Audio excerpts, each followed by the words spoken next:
fishing and trading under the African Continental Free Trade Area after.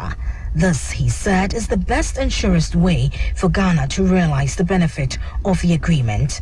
While speaking at the National After Stakeholders Forum in Ho, Mr. Krapa noted that His Excellency President Nana Addo Dankwa Akufo-Addo sees the implementation of AFTA and the successful participation of Ghanaian businesses as a critical component of the government's vision of a Ghana beyond aid. According to him, the ongoing efforts such as the Industrial Transformation Agenda, the National Export Development Strategy, the development of strategic anchor industries, the One District, One Factory programs, and many others are designed to transform the economy and enable Ghana optimize the benefit of AFTA. He said, government of Ghana, as a leader of the continent's integration agenda, has put measures in place in its quest to implement the African Union's flagship initiative, which presents a major opportunity for African countries to bring 30 million people out of extreme poverty. To succeed, he said relevant agencies must work together to ensure a reliable and efficient system of support to the Ghanaian businesses. A former board chairman of the Association of Oil Marketing Companies, Henry Akwabua, says as the price of fuel at the pump continues to rise, the government must begin drawing from the price stabilization and recovery levy account to help reduce the impact of the rampant increase on consumers.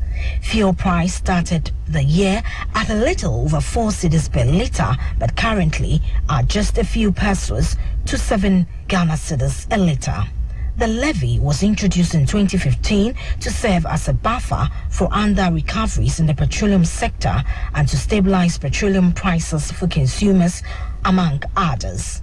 The National Petroleum Commission had last month announced a 2-month suspension of the levy, which currently stands at 16 pesos per litre on petrol, 14 pesos per litre on diesel, and 18 pesos per kilogram on LPG.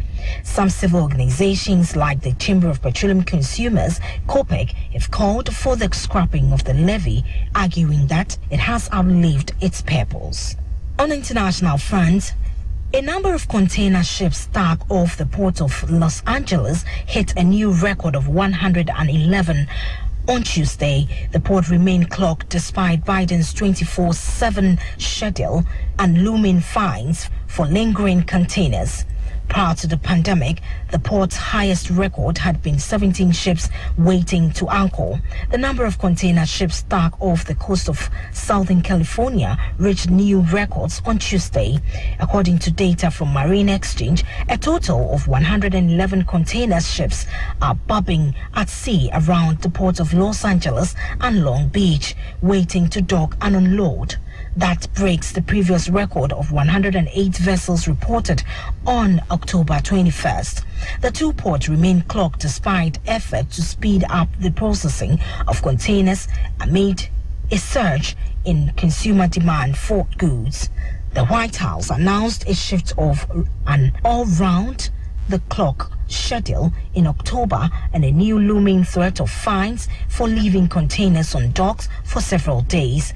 The global supply chain crisis caused by a fall in shipping demand during the early days of the pandemic in 2020, followed by the surge at the end of that year, has led to the delay and backlogs across the world.